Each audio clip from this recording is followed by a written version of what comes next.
আল্লাহ রাব্বুল আলামিনের দরবারে লাখো কোটি শুকরিয়া যে মহান রব্বুল আলামিন আজকে আমাদেরকে ঐতিহ্যবাহী মিরপুর ফকির বাড়ি দরবার শরীফে সৈয়দ বাউল ফকির রহমতুল্লাহ আলাইহি বার্ষিক ইসালে সাহেবের মাহফিলে আসার এবং বসার তৌফিক দিয়েছেন। আল্লাহ পাকের দরবারে লাখো কোটি শুকরিয়া আদায় করি। আমরা সবাই জবান খুলে করি আলহামদুলিল্লাহ। কোটি কোটি দুরূদ ও সালাম আপনার আমার জিন্দা নবী, হায়াতুল নবী, শাফায়াতুল কান্দারি, নূর নবী মুহাম্মদ রাসূলুল্লাহ সাল্লাল্লাহু আলাইহি ওয়াসাল্লাম। আমরা এশার নামাজের পর থেকে আমরা আলোচনা শুরু করেছি। এখন আমি সংক্ষেপে একটু মোনাজাত দেব।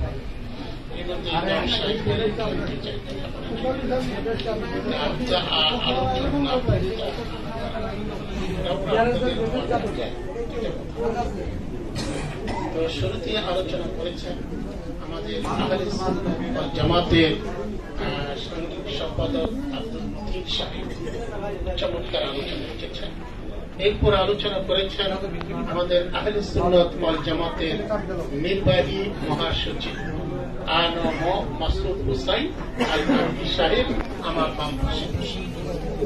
এরপর আমাদের শারীর বাড়ি খাদির মাওলানা মুফতি হাসানুজ্জামান চিশতি সাহেব উনি আলোচনা করেছেন। তো আলোচনা হয়েছে এখন আমলের দরকার আছে কিনা, আমাদের ঈমান আকীদা যাতে মজবুত রাখতে পারি। আলোচনা শুনতে হবে, আলোচনা না শুনলে ঈমান আকীদা ঠিক থাকে। আল্লাহ পাক আমাদের প্রত্যেকের ঈমান আকীদাকে মজবুত করে দিয়ে বিষয় বলেন আমিন। এক শ্রেণীর লোকেরা ওয়াজের ডাক দিলে দৌড়ে আসে, আরেক শ্রেণীর লোকেরা ওয়াজের ডাক দিলে দৌড়ে ওয়াজ বলা। মসজিদ ময়দানে বসে গল্প দিচ্ছে, অমনি হয়ে গেল আজান আর ইমাম সাহেব এতক্ষণ তোমরা গল্প দিতে পারছো, আজান হয়ে গেছে, নামাজটা পড়ে নাও। কয় হুজুর শরীর ভালো না, শরীর ঠিক হয়ে যাবে, নামাজ পড়তে কয়েকদিন লাগবে, 10-15 মিনিট লাগবে। বা হুজুর কাপড় কাপড় আছে লুঙ্গি দেব, হবে না, শরীর মানে পড়া আগ্রহ। যাই হোক, আপনারা যারা আসছেন আমি আপনাদেরকে অসংখ্য ধন্যবাদ জানাই। এইভাবেই বলি আল্লাহরা ইসলাম প্রচার করেছেন, তাদের ডাকে যারা সাড়া দিয়েছে তারাই হেদায়েত পেয়েছে। হেদায়েতের মালিক আল্লাহ, আল্লাহ পাক আমাদেরকে হেদায়েত নসিব করে দিয়েছেন। বলেন আলহামদুলিল্লাহ। আমি সংক্ষেপে দুইটা কথা বলবো, যেহেতু প্রায় বেজে যাচ্ছে। ঈমান ইসলাম এই দুটি শব্দ বাবে ইফালুন এর ওজনের মসদার, আলিফ মিম নুন যার মূল থাকে। যে ব্যক্তি ঈমান ইসলামে প্রবেশ করলো সে পূর্ণ নিরাপত্তা শান্তির ছায়াস্থলে প্রবেশ করলো। ঈমান ছাড়া ইসলাম কবুল হয় না, আর ইসলাম ছাড়া ঈমানও কবুল হয় না। তবে ঈমান ও ইসলামে একটু পার্থক্য আছে।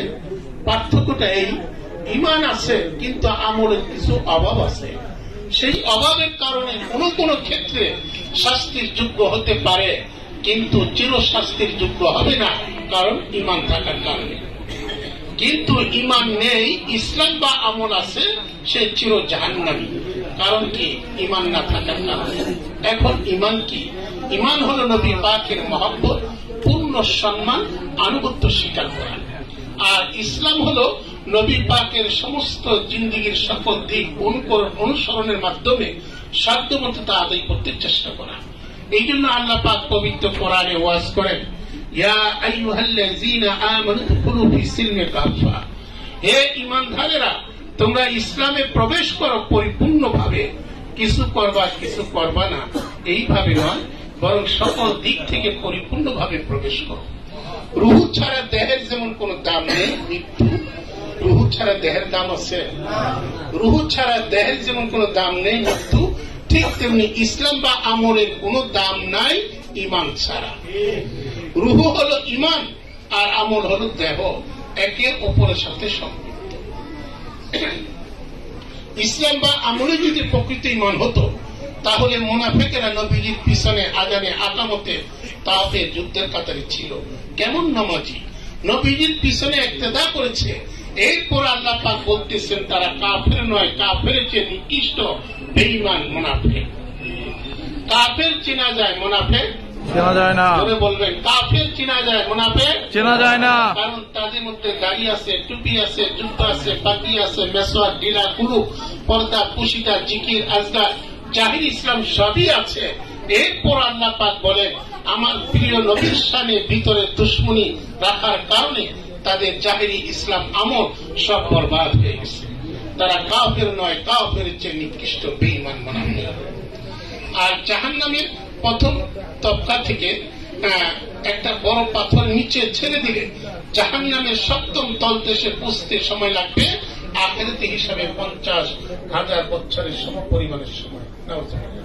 আর এই জাহান্নামের সপ্তম তলদেশে থাকবে এই জাহেরি ইসলাম নামধারী মুনাফিকেরা। আর কাফেররা থাকবে জাহান্নামের প্রথম তবকা।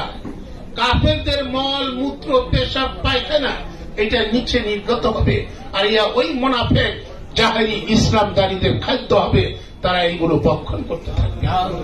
আল্লাহ পাক এই মার্কা মুনাফিক মুসলমানের খপ্পর থেকে আমাদের ঈমান ও ইসলামকে হেফাজত করুন। সাহেব বলেন আমিন। আমার দাদা হযরত সৈয়দ বারুক ফকির রাহমাতুল্লাহ আলাইহি ওনার একটা ইন্তেকালের একটা ঘটনা আমি বলে শেষ করে দিব, যেহেতু তারই স্মরণে একটা অনুষ্ঠান। তারপরে ঈমান আকীদা যাতে আমাদের দুরুস্ত থাকে, ঠিক থাকে, এই জন্য আলিম ওলামারা বিভিন্ন সাইট নিয়ে আলোচনা করেন। যেমন আমাদের নির্বাহী মহাসচিব আহলে সুন্নাত ওয়াল জামাতের আনা মাসুদ হোসেন আল কাদরি সাহেব, উনি শরীয়ত, তরিকত, হাকিকত, মারফত সব নিয়ে সংক্ষেপে খুব সুন্দরভাবে আমাদেরকে বুঝিয়ে দিয়েছেন। আল্লাহ পাক আমাদের প্রত্যেককে আমল করার তৌফিক দিন। সাহেব আমিন। তো আমার দাদা বারুক ফকির রাহমাতুল্লাহ আলাইহি উনি এই 23 মাঘে উনি ইন্তেকাল করেছেন। উনি ওনার এলাকায়, মুরিদের এলাকায়, সেই ধামরায়, মানিকগঞ্জ, ফকিরখালী, রূপগঞ্জ, তারপরে কুমিল্লা, এই 1 মাস সফরে উনি বের হয়েছেন। সফর করতেছেন আর সবাইকে বলতেছে আমি 23 মাঘে আমি ইন্তেকাল করবো, মারা যাবো, তোমরা যদি পারো আমার জানাজায় শরীক। সেই আমলে কিন্তু এত মোবাইল ছিল না। এখন যত ঘন ঘন মোবাইল, একটা ঠেলা গাড়ি, রিক্সা চালক, দিন মজুর, তার হাতে মোবাইল আছে কিনা, খোঁজ খবর নিতে পারে কিনা। কিন্তু সেই আমলে এত মোবাইল ছিল না, মোবাইলের যুগই ছিল না। বিয়ে তারের মাধ্যমে তারা ফোনে কথা বলতো। এখন তো বিনা তারই আমরা কথা বলি। তো যাই হোক, বারুক ফকির রাহমাতুল্লাহ আলাইহি তার ভক্তদেরকে জানিয়ে দিলেন যে আমি 23 মাঘে আমি তোমাদের কাছ থেকে বিদায় দিচ্ছি, আমি থাকবো না, তোমরা যারা পারো আমার জানাজায় শরীক হইও। তো একজন আল্লাহর ওলি দুনিয়া থেকে কখন যাবে, আল্লাহর ওলি আল্লাহর বন্ধু জানে কিনা? জানাইছে কে? আমি আপনাদের কালকে মারা যাবো, আজকে আপনার আমার জীবনে শেষ মাহফিল হইতে পারে, আগামীকাল নাও হইতে পারে, আগামীকাল আমি আপনার কবরে থাকতে পারি, এটা আমরা জানি না। কিন্তু আল্লাহর ওলিরা জানে কিনা? তারা জানে বিদায় তার ভক্তদেরকে জানাই দিলেন যে আমি 23 মাঘে আমি মারা যাব, আমি দুনিয়া থাকবো না, তোমরা যারা পারো জানাজা শরীক। অনেক আশিক যারা আছে, পীরের প্রতি খুব আস্থা, বিশ্বাস, ভক্তি, প্রেম, মহব্বত, ভালোবাসা, তারা তো তখনই পাগলের মতো কান্নাকাটি শুরু করেছে। তো 23 মাঘ যখন আসলো, বারুক ফকির রাহমাতুল্লাহ আলাইহি তার নিজের দরবারে বসা, তো সবার সাথে কথা বলতেছে। তো বারুক ফকির রাহমাতুল্লাহ আলাইহি বললেন তোমরা কেউ যাবা না, অনেকে বিদায় নিতে চাচ্ছে, কই যাইও না, একটু দেখা যাও কি হয়। তো বারুক ফকির রাহমাতুল্লাহ আলাইহি একটু বিশ্রাম নেওয়ার জন্য অন্দর মহলে ওনার যে কামরা ছিল ওই কামরার মধ্যে উনি চলে গেলেন, একটু বিশ্রাম নিচ্ছে। এর মধ্যেই বারুক ফকির রাহমাতুল্লাহ আলাইহি দুনিয়া ছেড়ে না ফিরার দেশে চলে গেলেন। তার যেখানে তার বাসস্থান ছিল, বসার জায়গা, আস্তানা ছিল, এইখানেই তার মাজার, এই মাজারটা পাশে। তো এইখানে তার ভক্ত মুরিদরা কবর খনন করে ওখানে রেখে দিলেন। আর কবর উপরে টিন আছে না, টিনের উপর মাটি দিয়ে রাখলেন। এইভাবে একটানা ৬-৭টি বছর টিনের উপর মাটি দেওয়া ছিল। ৭ বছর পরে ভক্তরা চিন্তা করলো এটা আমরা একটা মাজার করব, গম্বুজ দিব, ভিতর থেকে আমরা পাকা করব। যখন ৭ বছর পরে যখন মাটিটা সরাইলো, টিনটা সরাইলো, দেখা গেল কবরের ভিতর থেকে মেশকো, আম্বরের, আতর, গোলাপের সুগন্ধ বের হচ্ছে। আর সবাই তাকিয়ে দেখতেছে যেভাবে বারু ফকিরকে শোয়ায় রাখছেন ঠিক সেভাবে তিনি অক্ষত অবস্থায় আছেন।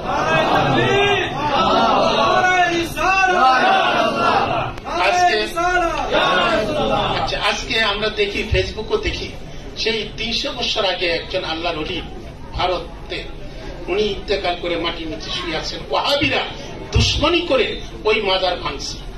ভাঙার পরে আল্লাহর ওলিকে দেখে অক্ষত অবস্থায় দেখার পরে ভয়ে তারা সব মারেছে। এই তো বেশি দিনের কথা না, এক হাদিস সাহেব ইন্তেকাল করছেন। হ্যাঁ, খুব আশিকে রাসূল ছিলেন। তার ১০ বছর পরে তার লাশ অক্ষত অবস্থায় ছিল। এরকম অনেক আশিকান যারা ভক্তের পীর মুর্শিদের আসে, যাদের ইমান ঠিক সাচ্চা, তারা ইন্তেকাল করলে পরে দেখা যায় 10 বছর 20 বছর হোক, তারা স্বপ্নে দেখায় যে আমার কবরে পানি আসছে, আমার কবরটা আমাকে উঠায় এখানে দাফন করো। তো কবর খুললে দেখা যায় অক্ষত অবস্থায় আছে। সেই বারু ফকির রহমতুল্লাহ আলাইহ এখনো যদি তার মাজারটা খোদা হয়, দেখা যাবে উনি এখনো অক্ষত অবস্থায়, ওই পূর্বে যে 7 বছর পরে যে অবস্থায় ছিল এখনো এই অবস্থায় তিনি এখানে শুয়ে আছেন। তো আল্লাহ ওলিরা জিন্দা, তারা মরে না, তারা স্থান পরিবর্তন করে। ওলিরা জিন্দা, তাদের কেরামত দোয়াও জিন্দা। আকাইদে নাসাবি, আকাইদে হক্কা সহ অনেক কিতাবে আসছে কেরামত আউলিয়াই হাক্কু, অর্থাৎ আল্লাহর ওলিদের কেরামত সত্য, যা দলিলের কেতি কোরআন শরীফ দ্বারা প্রমাণিত। এই তো কোরআন শরীফ দ্বারা আমাদের নির্বাহী মহাসচিব সুলাইমান আলাইহিস সালামের এক উম্মত, সে রানী বিলকিসের সিংহাসনটা চোখের পলকেই না হাজির করছে। তো যাই হোক, আল্লাহর ওলিদেরকে আমাদের মানতে হবে। আল্লাহর কুদরত, নবীদের মুজিজা, আল্লাহর ওলিদের কেরামত, এটা আমাদের বিশ্বাস করতে হবে, মানতে হবে, স্বীকার করে নিতে হবে। এটি আমাদের ঈমান। আল্লাহর ওলিরা যেটা দেখাইছেন সেটা হয় কেরামত, আর নবীদের বেলা যেটা নবীরা দেখাইছেন সেটা হয় মুজিজা, আর এমনি এমনি যেটা হয়ে যায় আল্লাহর কুদরত। তো আল্লাহ পাক আমাদের ঈমানটাকে মজবুত করে দিন। আল্লাহ রাসূলের প্রেম, ভালোবাসা, মহাব্বত আমাদের অন্তরে জাগিয়ে দিন। সবাই বলে আমিন। আল্লাহ পাক আমাদের প্রত্যেককে কবুল করুন। সবাই বলে আমিন। সবাই একবার সূরা ফাতিহা, একবার সূরা ইখলাস, একবার সূরা ফালাক, একবার সূরা নাস পড়েন। বিসমিল্লাহ।